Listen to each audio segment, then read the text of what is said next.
Hola, ¿qué tal? Bienvenidos a la tercera entrega sobre la segunda intervención francesa y en esta ocasión lo vamos a abordar desde la perspectiva de la República Itinerante, es decir, el proyecto republicano de los liberales y sus pormenores y la defensa de la República. Ya en los videos anteriores abarcamos primero las motivaciones de Francia, luego en el segundo video ya abarcamos las motivaciones de Maximiliano y su proyecto de nación, y aquí nosotros vamos a abordar desde una forma no tradicional, sin hacer apología del juarismo y del liberalismo, sino más bien vamos a ver las características que permiten consolidarse a este proyecto en lo que después conoceremos como la República Restaurada.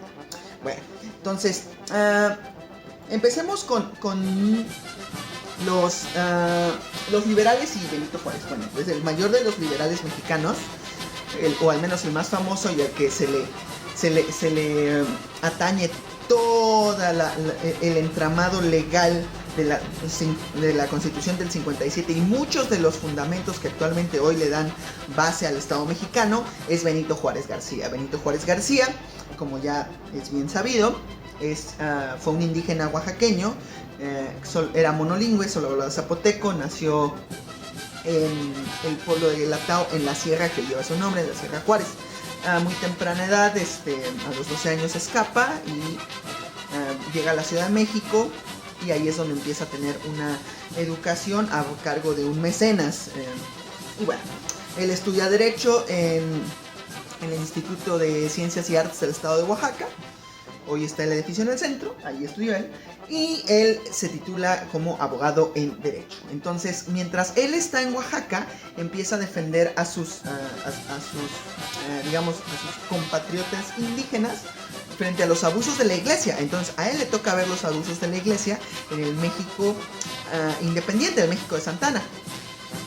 Empieza a comulgar mucho con ciertos liberales de la época, hasta que él se opone abiertamente a la dictadura de Santa Anna y lo arrestan, lo mandan a Veracruz y después al exilio a Nueva Orleans. En Nueva Orleans es donde Benito Juárez va a adquirir toda estos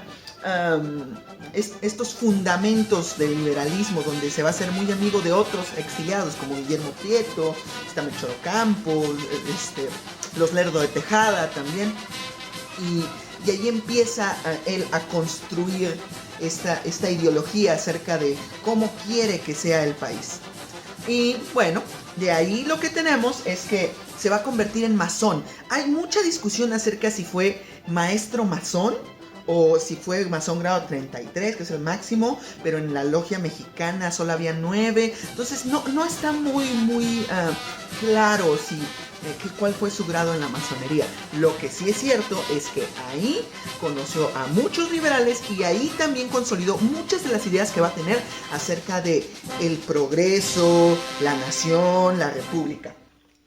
Se une a la revolución de Ayutla de Juan Álvarez, que destituye a Santa Anna, y aquí Benito Juárez comienza ya a erigirse como una de las figuras importantes de los liberales.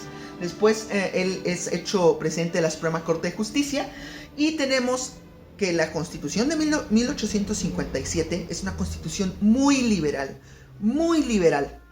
lo cual va a provocar que los conservadores se rebelen contra ella en el Plan de Tacubaya.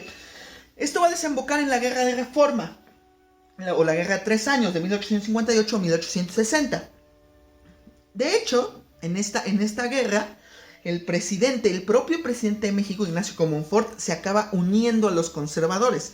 Y por eso es que Benito Juárez como presidente de la Suprema Corte, por la vía constitucional, él se proclama presidente para defender la Constitución. Y aquí es cuando ya tenemos el gran choque entre liberales y conservadores, y Benito Juárez, no a la cabeza, pero sí como una parte visible, como el Ejecutivo Nacional, liderando la guerra contra esta facción conservadora que representa los intereses de la iglesia y también los intereses de los prestamistas. Bueno, van a ganar los liberales, pero en este proceso tanto liberales como conservadores endeudan al país O sea, los liberales con Estados Unidos y los conservadores se endeudan con potencias europeas como es Inglaterra, Francia y España.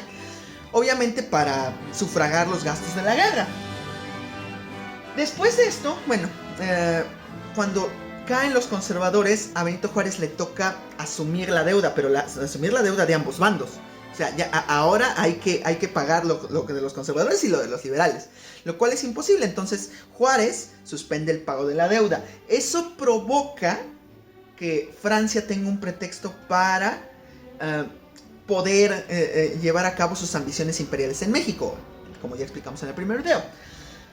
Benito Juárez, que se da cuenta de esta situación, manda al primer ministro Manuel Doblado, el ministro de Relaciones Exteriores de México, a intentar negociar con las potencias que han ocupado Veracruz en esta alianza tripartita. Manuel Doblado hace un excelente trabajo negociando, y aparte los enviados de España y de Inglaterra también se muestran abiertos a este diálogo. Y en una cosa que se llama los acuerdos preliminares de la soledad, Manuel Doblado acaba negociando con Inglaterra y con España el desalojo de México a cambio de una reestructuración de la deuda. Pero los franceses pues ya tienen otra idea en su cabeza, ya tienen pensado en esta aventura imperial que quieren embarcar aquí en México para detener a Estados Unidos. Después vamos a hablar de los defensores de la República. Los defensores de la República, hay varias calles en varias ciudades de México que se llaman héroes de la República, defensores de la República, o simplemente se refieren a la República por esta legión de hombres que va a nacer en el sitio del 5 de mayo de 1862 al mando de Ignacio Zaragoza. Esta es una fotografía de el monumento a los defensores de la República afuera de los fuertes de Loreto y Guadalupe en Puebla. Si algún día tienen la oportunidad de ir a Puebla o viven en Puebla, van a notar que Puebla es una ciudad museo. O sea, básicamente toda Puebla está construida como un museo a los defensores de la República. Porque aquí es donde ocurren los episodios realmente fuertes de la intervención francesa. El primero, que es la batalla del 5 de mayo, donde Ignacio Zaragoza arenga a estos escuadrones mexicanos que se han ido juntando. O sea, realmente no hay un ejército mexicano compuesto como tal. Lo que ocurre es que hay varios intentos de traer batallones de otros lados, irlos juntando aquí en Puebla para presentar defensa ante los franceses. Entonces tenemos batallón de Toluca, batallones de Oaxaca, batallón de Guanajuato, que se han ido aquí conjuntando. La mayoría son novatos. Algunos estuvieron en la Guerra de Reforma y tienen algo de experiencia, pero son novatos. Y aquí en la defensa de Puebla se va a destacar a alguien que va a ser clave durante toda la resistencia y también los años posteriores en el desarrollo de la historia de México. Un jovencísimo Porfirio Díaz. Porfirio Díaz tiene 32 años cuando llega al sitio de Puebla a defender la plaza. También están Felipe Berriozábal, el general de Madrid, González Ortega. O sea, toda la oficialidad de México, lo mejor que tiene México, lo pone en Puebla. Afortunadamente, el conde de Lorenzés es un imbécil que decide atacar de frente. Ya hemos hablado acerca de este error de orgullo que tiene Lorenzés, lo que va a dar una victoria al ejército de Oriente. O sea, no lo pueden creer. Zaragoza manda el famoso telegrama a Juárez, que es: las armas nacionales se han cubierto de gloria. El enemigo ha cargado 3 veces y 3 veces lo hemos rechazado. Y aquí Porfirio Díaz es uno de los más insistentes en que hay que ir a rematarlos. O sea, el ejército francés está en desbandada y están huyendo. Es el momento de dar un golpe de autoridad. Y entonces se organiza semanas después la ofensiva del Cerro del Borrego en Orizaba, donde los franceses han reculado a intentar reorganizarse. Esto de atacar es algo nuevo para el ejército mexicano, un ejército que siempre le ha tocado defender. O sea, siempre ha sido invasión tras invasión tras invasión. Y raras veces le ha tocado esta parte de ir a la ofensiva. Por lo tanto, la ofensiva del Cerro del Borrego fracasa, porque de hecho los descubren las patrullas francesas y la ofensiva colapsa. Eso va a provocar que los franceses tengan tiempo para reorganizarse, que llegue el Livre d'Éric Forey y que al año siguiente otra vez se apuebla el centro de la resistencia. Esta vez los franceses ya no pecan de ingenuos. Ahora sí organizan una ofensiva mucho más de sitio. González Ortega, que está al frente del ejército de Oriente, porque Ignacio Zaragoza ha muerto de tifoidea, resuelve que se puede fortificar Puebla. Aquí lo que le ayuda a Puebla es la gran cantidad de iglesias que tiene. Y las iglesias de Nueva España no son pequeñas, o sea, son castillos, son fortines, lo cual en alguna ocasión Paco Taibo II dijo que era muy paradójico que fuera la iglesia la que protegiera a los republicanos, ¿no? En este juego de conservadores contra liberales. Y Puebla, justamente con esa característica, ocupan las grandes construcciones del Carmen, San Javier, la propia catedral, como bastiones y fortines que sean la muralla contra la artillería francesa. González Ortega decide que el sitio puede ser largo, pero el largo piensa que puede ser 3 semanas, un mes. Los franceses se quedan 2 meses, a lo cual González Ortega se le empiezan a acabar comida, agua y munición. O sea, ya no hay pólvora, ya no hay parque, por lo cual él tiene que rendir la plaza. Pero la instrucción que se le da a toda la oficialidad y a todos los soldados es que se entreguen y en cuanto puedan, escapen y regresen a Ciudad de México o al centro más cercano, a la ciudad republicana más cercana, para continuar los esfuerzos contra la intervención. Se rinde el ejército de Oriente y al deshacerse el ejército de Oriente, lo que queda es un montón de gente desperdigada por todo el país, lo cual hace difícil la defensa del territorio. Aquí Juárez resuelve que la única forma de hacer que la república viva es ceder territorio, por lo cual aquí tenemos el episodio de la república itinerante.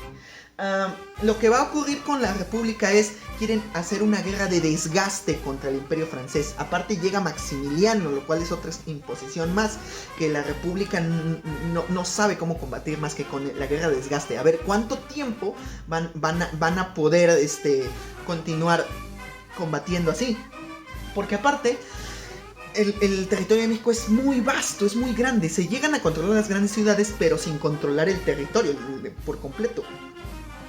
Ya hemos dicho en un video anterior que la superficie de México es la superficie de media Europa, entonces es inmenso, ¿no? Para el imaginario europeo. Sobre todo la resistencia se da en Michoacán y en el sur, con Vicente Riva Palacio. Vicente Riva Palacio es el que organiza toda esta guerra de guerrillas que se le va a conocer como la Chinaca. La Chinaca que va a terminar por desgastar al ejército francés, porque ocupa esta táctica muy guerrillesca, que es ir a atacar y retroceder. O sea, realmente es no darle descanso al enemigo, a pesar de que no se ganen plazas, no se gane territorio. Es este constante acoso. ¿Qué va a suceder? Que el ejército francés se frustra tanto que mandan a los legionarios belgas y a los voluntarios austriacos, que se supone son la Guardia Imperial de Carlota y Maximiliano, a empujar a Zitácuaro de una forma muy violenta. O sea, lo que van a acabar haciendo los voluntarios belgas es quemar Zitácuaro, lo cual eso ya es muy perverso. O sea, es echarte a la población encima. Y después cuando se invierte el flujo de las situaciones de la guerra, eso o sea, la legión belga la van a destruir por completo en Michoacán, en Zitácuaro y en Tacámbaro. Aquí vamos a observar que la república itinerante llega hasta este lugar que se llama Paso del Norte, que hoy es Ciudad Juárez. O sea, Juárez lo único con lo que gobierna es con esta vieja carreta. O sea, que contrasta mucho con la de Maximiliano, ¿no? Pero aparte, él decide que mientras haya un gobierno funcionando y pueda ir retrocediendo, la república va a vivir. O sea, él está esperando que tal vez Estados Unidos le pueda ofrecer alguna ayuda, pero están en medio de la guerra civil. Está intentando reorganizar a los diferentes guerrilleros que se va encontrando desperdigados, con los pocos impuestos que puede juntar, crear alguna especie de ofensiva. Y él ocupa la gran vastedad de México para ir cansando al ejército francés también. Ahora, lo que sucede en el 65, cuando él ya está en Paso del Norte, ocurre el milagro, que es Estados Unidos termina su guerra civil, y aparte Francia necesita de regreso al ejército para pelear la guerra franco-prusiana. Y ahí es donde el milagro de la república sucede. O sea, toda esta resistencia que ha hecho Juárez durante 3 años, ahora le da fruto, porque con la ayuda de Estados Unidos y la retirada del ejército francés, ahora empieza el flujo inverso, ¿no? El ejército del norte, con Ramón Corona al frente, recupera las ciudades que ya habían tomado los franceses y que van... O sea, los franceses se van retirando y la república va avanzando. Mariano Escobedo en el centro, Porfirio Díaz en el sur se escapa de una cárcel y empieza a hacer una campaña militar en Oaxaca que es brillantísima. Tenemos la campaña del sur, que justamente es la batalla de Miahuatlán, donde en inferioridad numérica destroza a los franceses para avanzar a la Carbonera, que es cerca de la ciudad de Oaxaca, donde en inferioridad numérica logra romper la ofensiva francesa y la ofensiva imperial, les incauta municiones, cañones, y con este parque alcanza a llegar a Puebla, a derrotar a Leonardo Márquez y recuperar Puebla para los republicanos. Por eso es que en la batalla del 2 de abril se le conoce a Porfirio Díaz a partir de ese entonces como el héroe del 2 de abril. O sea, Ramón Corona, Mariano Escobedo y Porfirio Díaz lideran la ofensiva de la República del 66 al 67. Para acercar a Maximiliano en Querétaro, en el sitio de Querétaro. Ahí donde el príncipe del Salm va a tener un episodio muy especial ahí con su esposa. Su esposa va y se cuela a donde está Juárez para pedirle por la vida de Maximiliano y del príncipe de Salm. El príncipe de Salm, que es prusiano, pero vino a asistir a Maximiliano, su esposa ruega por él y Benito Juárez le otorga el perdón, pero solo al príncipe de Salm. A Maximiliano ya está condenado. Juárez ya tiene la idea de qué es lo que va a hacer con Maximiliano. Primero que nada, a Mariano Escobedo, que es quien toma Querétaro, y aquí es inmortalizado en uno de los cuadros más bonitos que tenemos aquí en México, donde se le entrega, donde Maximiliano le entrega la espada a Escobedo, que es el símbolo siempre de rendición. Le dice Juárez a Escobedo que se le haga corte marcial, corte de guerra, y que se le condene a muerte, ¿no? Junto a Miramón y a Mejía. Hay muchas súplicas de perdón. Incluso Víctor Hugo, el gran Víctor Hugo, que escribe Les Miserables, le manda una carta a Juárez, ¿no? Muy emotiva, diciéndole que él ha demostrado que la república y la democracia son instituciones fuertes, y que ahora demuestre la clemencia, que no sea como los tiranos europeos y la monarquía.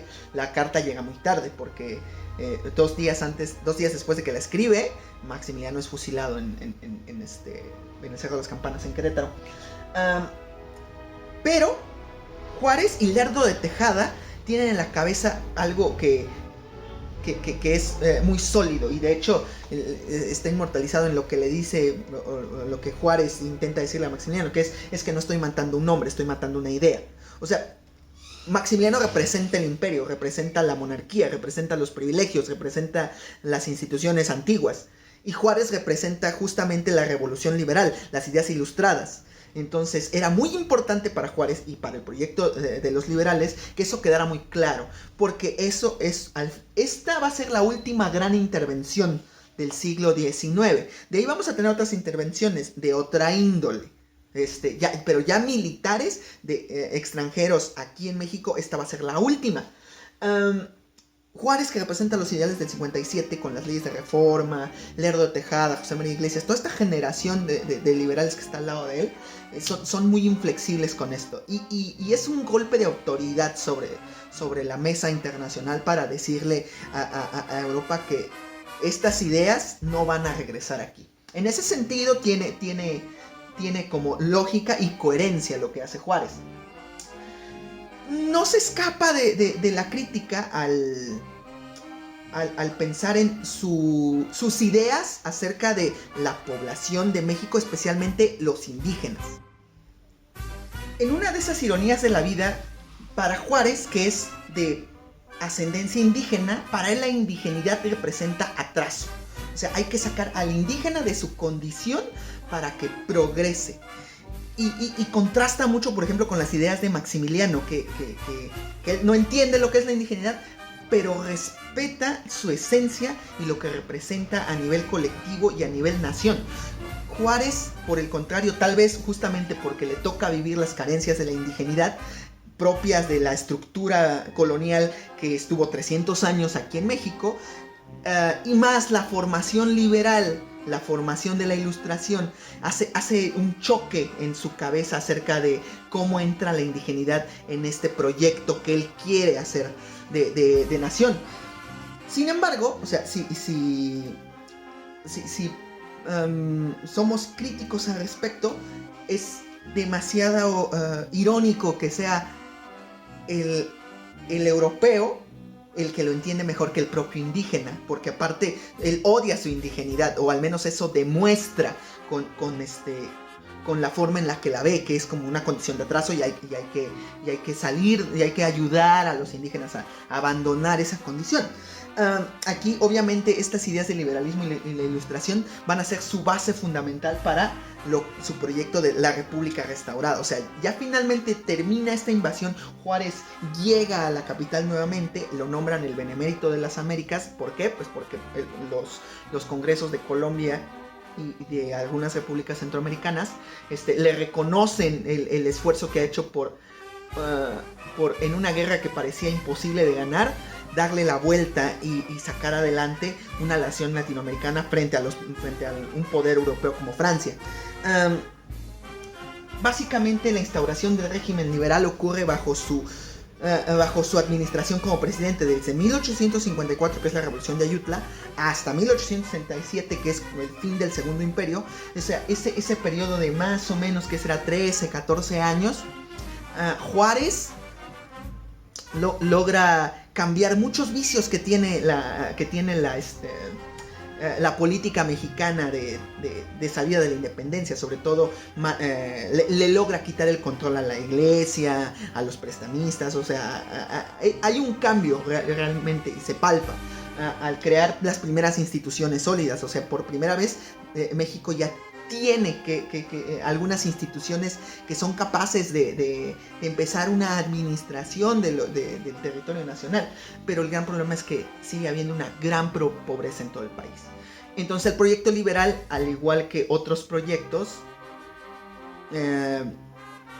deja esta desigualdad y peca de ser un proyecto que piensa que la sociedad de México es una sociedad que se puede semejar a Estados Unidos, lo cual étnicamente es un sinsentido. Entonces Juárez queda como un héroe. Sí, lo que yo opino es que Juárez es el héroe de la República, porque lo es. O sea, este proyecto de república que lidera él es el que lo sostiene. A que sea héroe de México como tal, creo que estas limitantes del propio modelo liberal dejaron de lado a mucha gente y a gran parte de la población que no tiene cabida en estos modelos. Muy parecido a lo que ocurre ahora con estos modelos neoliberales, que igual excluyen a toda esta gama de personas que pertenecen a los pueblos originarios de América y que históricamente siempre han quedado relegados.